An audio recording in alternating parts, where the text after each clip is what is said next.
It all started on a bright Saturday morning when I decided to head down to my lake for some peace and quiet.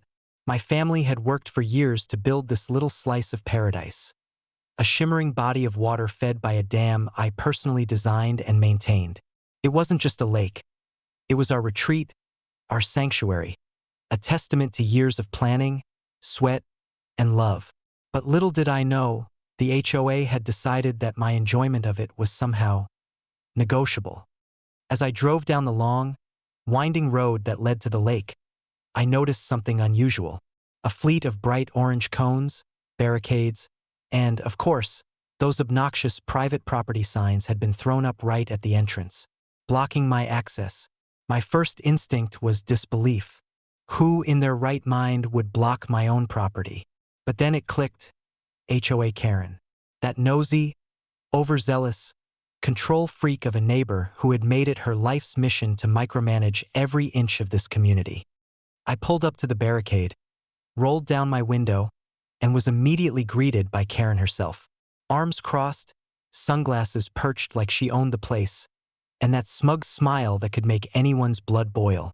"Excuse me, sir," she said, voice dripping with condescension.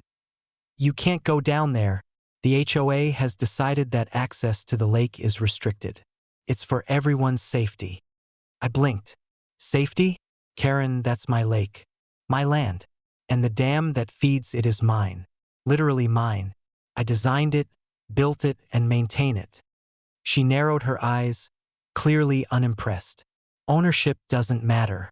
Community rules apply to everyone. At this point, I should have expected it, but honestly, I didn't. Karen was the type who read the HOA rulebook like it was scripture, ignoring any shred of logic or reality. I sighed, trying to stay calm. "Karen, the water you're standing in front of? I own the dam that feeds it. If I wanted, I could redirect the flow, and suddenly that lake you think belongs to the HOA? Empty, dry, gone. Not a drop for anyone but me." Her smile faltered slightly. "You what?"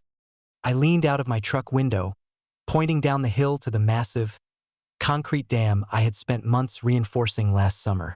"Yes, Karen, I own this, every inch. And blocking my access doesn't just inconvenience me, it could actually be dangerous.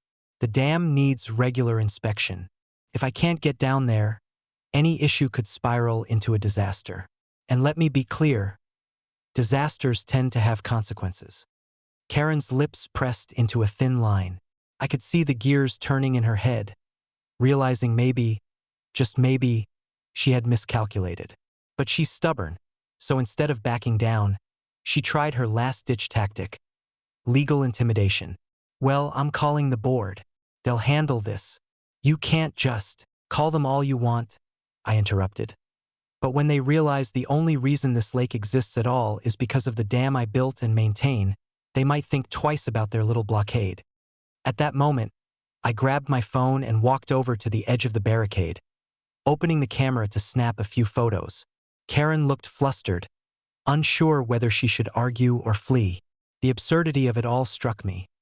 Here she was, standing in front of a lake she didn't own, trying to assert authority over land she had no claim to. Deciding to make a point, I walked past her, calmly stepping around the cones as if they were invisible. Karen gasped, but I ignored it. Down the hill, the lake sparkled in the morning sun. The water lapped gently against the shore, as if mocking her attempts to control it. I could hear the soft hum of the spillway, the dam's quiet reminder of who truly held power here.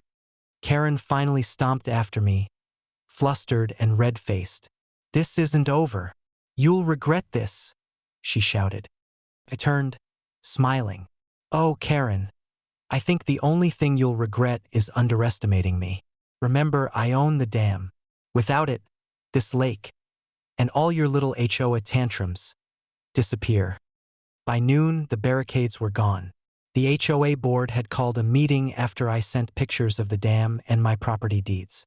Karen was noticeably quieter, and for once, the rules were put in perspective.